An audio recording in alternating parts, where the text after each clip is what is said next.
Gracias, amigos televidentes, por continuar en sintonía de Saracay Televisión, líder regional en noticias y en entretenimiento. Ya se encuentra con nosotros el expresidente de la República, el coronel Lucio Gutiérrez. Vamos a hacer un análisis comparativo de cuánto costaba el barril de petróleo durante el gobierno de Lucio Gutiérrez y cuáles eran los indicadores económicos, cuál era la deuda externa, cuál era la situación, el nivel de vida, el costo de la vida en el país, y qué es lo que está ocurriendo hoy en la actualidad, qué es lo que ha pasado, por qué es que en ese entonces un barril de petróleo se lo vendía a 18, a 20 dólares, y sin embargo no había la terrible crisis que hay ahora, que el barril de petróleo ha caído a 25 dólares. Este es un tema que los ecuatorianos realmente debemos de saber y debemos de analizar. Damos la bienvenida al expresidente Lucio Gutiérrez. Buenos días, muchísimas gracias a la inmensa teleaudiencia de Televisión Saracay. Efectivamente, ecuatorianos, espero que lo alcancen a divisar, como lo menciona el Banco Central del Ecuador, en el gobierno de Lucio Gutiérrez, del petróleo en el presupuesto del Estado se lo fijó en 18 dólares, aquí en este gráfico de barras en color rojo. En el gobierno del expresidente Correa, el precio del petróleo llegó a valer 148 dólares. Y con 18 dólares, fijado en el presupuesto del Estado, nunca se le castigó al pueblo con un solo nuevo impuesto. Nos alcanzaba el dinero para pagar de manera cumplida a los servidores públicos. Se redujo la deuda pública total. Miren, se redujo la deuda. Yo recibí una deuda aproximadamente de 15.000 millones de dólares y con el apoyo de todos los ecuatorianos se la redujo a alrededor de 12.000 millones de dólares, como lo sostiene el Banco Central del Ecuador. Aquí está, de la línea cero, en el gobierno de Gutiérrez se reduce la deuda, mientras que en el gobierno del expresidente Correa la deuda se le incrementó en un 500 y en un 600%. Y nos alcanzaba dinero hasta para ahorrar. Dejamos ahorrados alrededor de 2.500 millones de dólares y hoy, pues como dice el pueblo ecuatoriano, no les alcanza para nada. ¿Qué hicieron con la plata? ¿En dónde está la plata? ¿Qué pasó con ese precio altísimo del barril de petróleo? Es muy importante lo que usted acaba de indicar. Estos datos son realmente muy valiosos y yo creo que el pueblo ecuatoriano y particularmente quienes nos están mirando, ya sea a través de nuestra señal abierta de Saracay Televisión, Canal 5, y quienes nos miran también en redes sociales, especialmente en Facebook, deben de tomar muy en cuenta estos datos que acaba de recordarnos el coronel Lucio Gutiérrez. Es decir, la crisis que vivimos hoy no es generada tanto por este gobierno que lleva 3 años en el poder.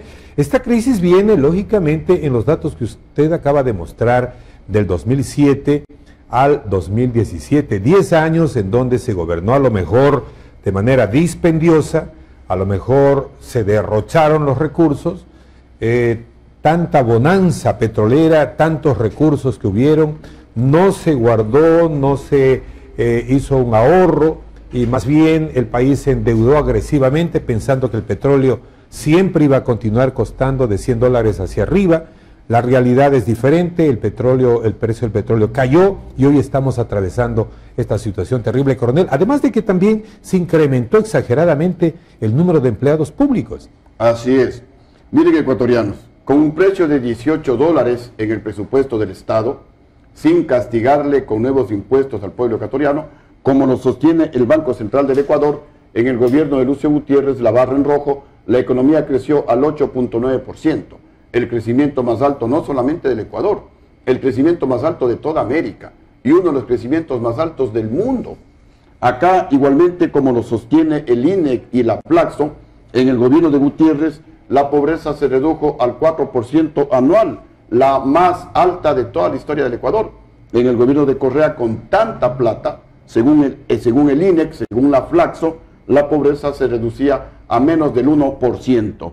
Y por acá también pues tenemos otro dato interesante, según la ALADI, en la barra siempre en rojo, en el gobierno de Gutiérrez el Ecuador era de los países que más inversión extranjera recibía, por sobre Perú, por sobre Chile, Colombia, Argentina, Bolivia, Uruguay, Paraguay, etcétera. Éramos el tercero en América Latina, por debajo únicamente de los gigantes de Brasil y de México. Hoy estamos en los últimos lugares y por ahí comienza la crisis. Pero ecuatorianos no solamente queremos lamentarnos, queremos dar propuestas. Esa es la parte justamente que queremos enfocar, coronel. ¿Qué hacer ante la difícil situación económica que actualmente vivimos, que incluso lo habíamos dicho anteriormente? Es una alerta roja, es una alarma roja la que se está prendiendo, porque con toda esta situación incluso estaría en riesgo la dolarización, y eso sería realmente el hundimiento de la economía ecuatoriana. Eso sería catastrófico, eso sería convertirnos en pocos meses en otra Venezuela. Los ecuatorianos comenzarían a emigrar de nuestro país, pero en una diáspora dolorosa, como sucedió hace aproximadamente 20 años, cuando hubo el atraco bancario y quebraron miles de empresas ecuatorianas. ¿Qué es lo que hay que hacer en estos momentos ecuatorianos y qué es lo que nosotros proponemos en base a nuestra experiencia y viendo el mundo? ¿Qué países crecen y qué han hecho esos países para crecer? Y hemos tomado como modelo dos países muy parecidos al Ecuador: Singapur en el Asia, Panamá en América Latina. 30 años atrás estos países eran más pobres que el Ecuador, con una delincuencia realmente intolerable.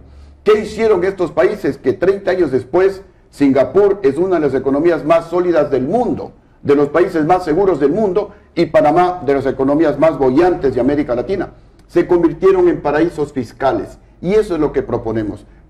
Se convirtieron en centro financiero internacional, y eso es lo que nosotros proponemos. El centro financiero internacional, porque venía de otro medio de comunicación y me preguntaban, es diferente a un paraíso fiscal. La inmensa diferencia es en la licitud del dinero. El Centro Financiero Internacional recibe dinero lícito, el paraíso fiscal no necesariamente dinero coronel, lícito. Pero para pensar en que el Ecuador podría convertirse en un centro financiero internacional, lo primero que tiene que haber es seguridad jurídica, y de pronto eso también es otra de las graves dolencias, otra de las graves fallas, otra de las graves carencias que hemos tenido en el gobierno anterior, y que en este gobierno tampoco se ha logrado darle una seguridad jurídica para que venga la inversión extranjera. Definitivamente así es. Se requiere seguridad jurídica, se requiere un gobierno que genere confianza. Aquí la clave para que vengan las inversiones extranjeras es confianza. En el gobierno de Gutiérrez hubo confianza,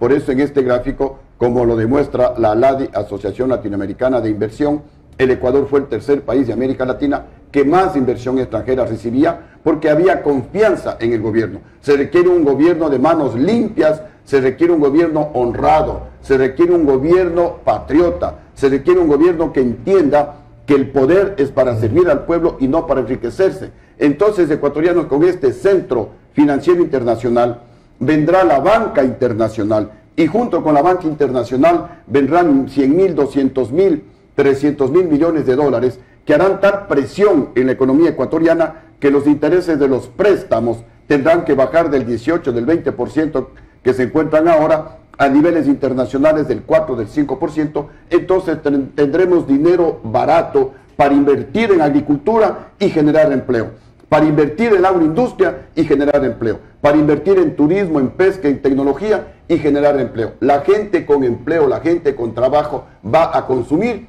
Entonces, a través del impuesto del IVA, el gobierno va a recibir dinero para eliminar impuestos, entre ellos el propio IVA. Importante realmente estas propuestas, estos proyectos que usted tiene.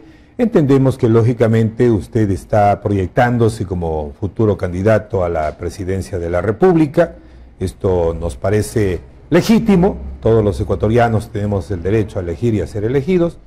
Y mucho más en el caso suyo, que ya fue presidente constitucional de la República. Queremos finalizar la entrevista en homenaje al tiempo, solicitándole que usted nos dé un mensaje para el pueblo ecuatoriano. Hay cierta confusión, o bastante confusión, en el sentido de que mucha gente piensa que la crisis que está viviendo el país es generada por estos 3 años del actual gobierno, cuando la realidad, de acuerdo a lo que usted acaba de darnos datos concretos que son emitidos por el Banco Central, indica pues de que esta crisis viene de antes, que esta crisis viene efectivamente en el periodo del año 2007 hasta el año 2017. ¿Cuál sería su mensaje para el pueblo en este sentido? Decirles a los ecuatorianos que debemos primero pues mantener la calma, no solamente ante la crisis económica, sino también ante la pandemia mundial del coronavirus. seguir todas las instrucciones, todas las recomendaciones que nos están dando, de utilizar pues una mascarilla, de lavarnos permanentemente las manos, de no toser de manera abierta, sino más bien cubrirnos el rato que estamos tosiendo, y de evitar pues concentraciones con alta cantidad de gente. Y en el tema pues económico, sí es cierto que la crisis es heredada, la crisis viene del gobierno anterior. En el gobierno anterior se llegó a tener un precio del barril de petróleo de $148. Y la pregunta es, ¿qué hicieron con esa plata? ¿En dónde está ese dinero? En mi gobierno el precio del petróleo en el presupuesto era de $18 y con 18 nos alcanzaba para todo, para pagar puntualmente al sector público. Jamás se incrementó un nuevo impuesto, se redujo la deuda pública total y hasta dejamos dinero ahorrado. ¿Por qué en el gobierno anterior, teniendo un precio del petróleo de $148, la deuda que en el gobierno de Lucio Gutiérrez se redujo a 12.000 y luego llegó inclusive a $10.000 millones? ¿Por qué nos dejaron en $60.000 millones? Y ahora la deuda pues está por encima de los $70.000 millones. Entonces, de ecuatorianos, también nosotros tenemos que actuar con responsabilidad. Hay las próximas elecciones, hay que elegir pues con conciencia, hay que reflexionar. Hoy más que nunca se requiere gente con experiencia en el gobierno. No podemos pues otra vez más jugarnos a la lotería, porque mira lo que pasó en el gobierno anterior. Gracias al coronel Lucio Gutiérrez, expresidente constitucional de la República y precandidato a la presidencia para las elecciones de 2021. Vamos a un breve corte comercial, enseguida retornamos con más. Sigan con Saracay Televisión, ya volvemos.